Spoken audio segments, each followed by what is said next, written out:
Première civilisation, quatrième chapitre.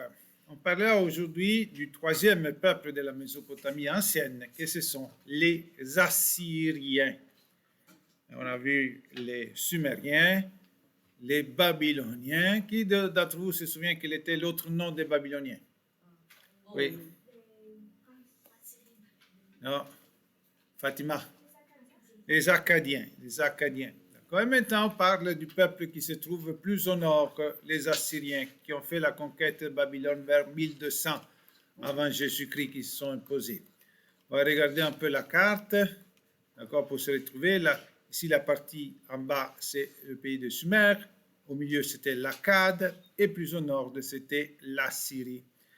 Entre autres, aujourd'hui, les Assyriens ont laissé le nom à un peuple que c'est la Syrie. Se prononce pareil, se prononce égal, mais ça s'écrit différemment. L'ancienne, c'était L apostrophe Assyrie. Celle d'aujourd'hui, c'est La, séparé, Syrie. D'accord? Donc la Syrie.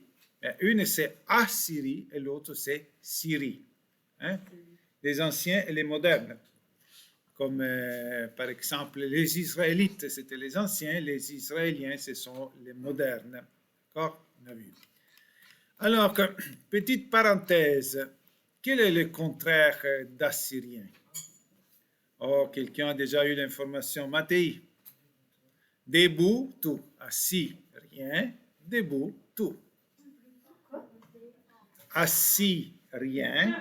Debout, tout. Non, c'est pas à prendre en note, Daniel, c'est une joke.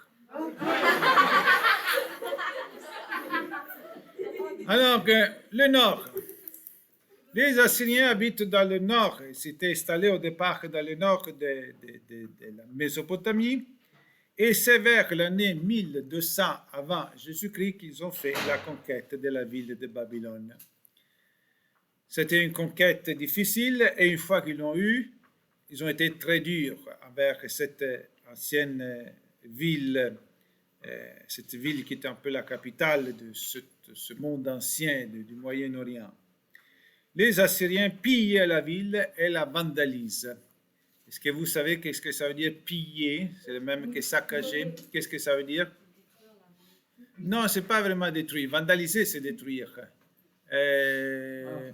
Oui, Samuel?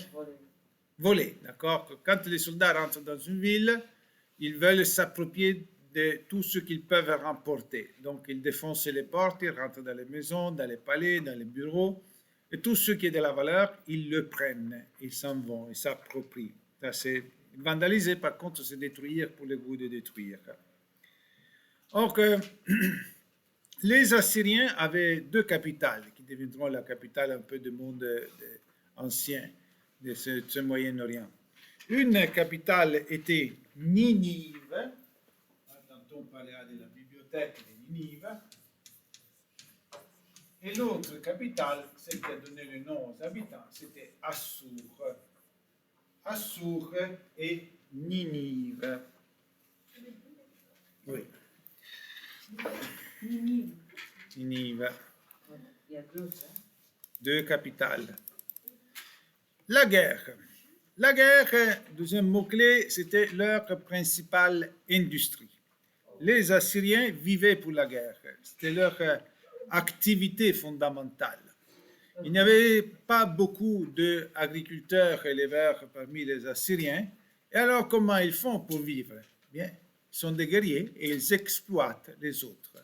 Et s'emparent des réserves de nourriture des peuples soumis, ils les obligent à travailler aux autres. Donc, on pourrait définir les Assyriens un peuple belliqueux. J'ai écrit ici. Belliqueux, ça veut dire que c'est quelqu'un qui aime la guerre. Du latin bellum, que ça veut dire guerre, bataille. D'accord, belliqueux. Ils ont conquis, soumis beaucoup de peuples de leurs voisins. Comme on a déjà dit, ils ont soumis Babylone, même s'ils vont tout apprendre des Babyloniens au point de dire qu'ils ont fait une civilisation que les historiens appellent assyro-babylonienne, d'accord, des deux peuples. Ils ont soumis le territoire qu'aujourd'hui c'est la Syrie, le territoire qu'aujourd'hui c'est Israël ou la Palestine, la Jordanie et l'Égypte. Je répète,